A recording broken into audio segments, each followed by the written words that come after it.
नमस्कार, आप देख रहे हैं फसल क्रांति और मैं हूं आर्यमन यादव। हम मौजूद हैं पुणे किसान मेले में और यहां हमारे साथ मौजूद हैं शक्तिमान के assistant general manager Amit Chaurasia ji. Sir का हम बहुत बहुत स्वागत करते हैं अपने चैनल पर। सर से जी आपको बताना चाहेंगे कि शक्तिमान की ओर से कल 3 प्रोडक्ट की लॉन्चिंग हुई थी, जिसमें से हमारे पास दूसरा प्रोडक्ट आ चुका है सामने, जिसके बारे में सर जानकारी देंगे। सर सबसे पहले तो प्रोडक्ट के बारे में जानकारी दीजिए, इसका नाम बताइए और इसका क्या काम है वो हमारे दर्शक जानना चाहेंगे। ये है रिवर्सिबल एमबी प्लाउ जी। जो आप ये अभी प्लाउ देख रहे हैं, इसको रिवर्सिबल एमबी प्लाउ बोलेंगे। टू बॉटम मतलब इसमें 2 बॉटम है। ये हाइड्रोलिक से चलेगा। मिनिमम इसमें जो ट्रैक्टर एचपी रिक्वायरमेंट है वो 45 एचपी है। शक्तिमान इससे पहले जो रिवर्सिबल एमबी प्लाउ बनाया उसका रिकमेंडेशन मिनिमम 55 एचपी था। किसानों के पास में बहुत ज़्यादा रिक्वायरमेंट आई कि हमारे पास छोटे ट्रैक्टर्स हैं, हमारे पास बड़े ट्रैक्टर्स नहीं है, तो आपको एक ऐसा इम्प्लीमेंट बनाना चाहिए जो छोटे ट्रैक्टर पे भी चल सके। तो हम लोगों ने स्पेशली डिजाइन किया ये 45 से 50 एचपी के ट्रैक्टर्स के लिए।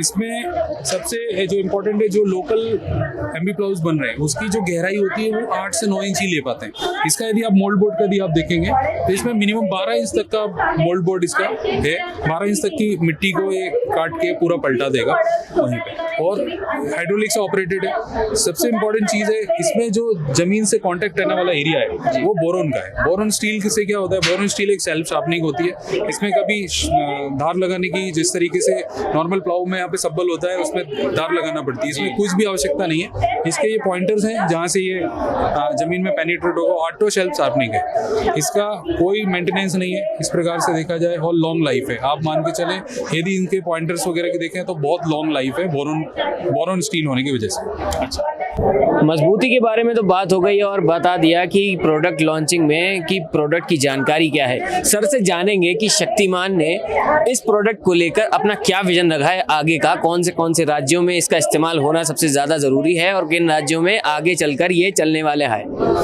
सर इसके बारे में जहाँ तक प्लॉइंग का संबंध की बात करूं, प्लॉइंग का यदि मार्केट करें तो सभी राज्यों में है जी। यदि हम उत्तर भारत से, पंजाब से शुरू करें और तमिलनाडु तक देखें, हर राज्य में इसका स्कोप है। क्योंकि साल में एक बार किसान को गर्मी की अवधि में, जिस टाइम पे समर होता है उस टाइम पे इस तरह की एक्टिविटी हमेशा करनी होती है जी। खासतौर से जहाँ पे रूट क्रॉप्स है, जैसे आज की डेट में गन्ने का मार्केट है, जहाँ पर आलू की खेती हो रही है, जहाँ पे जो भी आधुनिक खेती हो रही है वहाँ पे मिट्टी को पलटाने की आवश्यकता हर साल होती है। तो इसका जो स्कोप बात करें तो पूरा भारतवर्ष में इसका स्कोप यदि बात करें तो पंजाब से लेके तमिलनाडु तक और यहाँ गुजरात से लेके आसाम तक हर जगह इसका स्कोप है जी।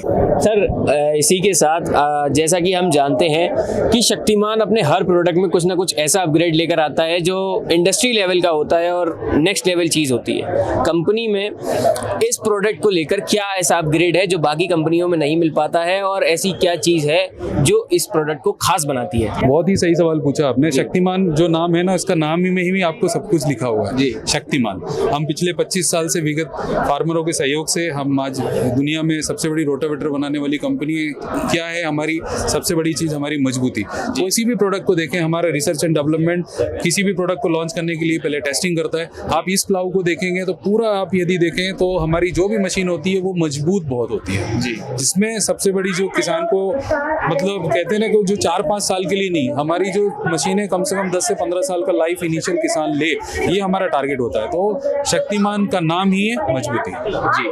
तो आपने देखा किस तरीके से शक्तिमान की ओर से assistant general manager Chaurasia sir ने बताया कि किस तरीके से ये प्रोडक्ट किसानों के लिए एक दमदार और मजबूती देगा उनकी खेती में और उनकी फसलों के लिए। आप देख रहे थे फसल क्रांति, मैं आर्यमन यादव। इसी के साथ खत्म करते हैं यहीं पर। नमस्कार।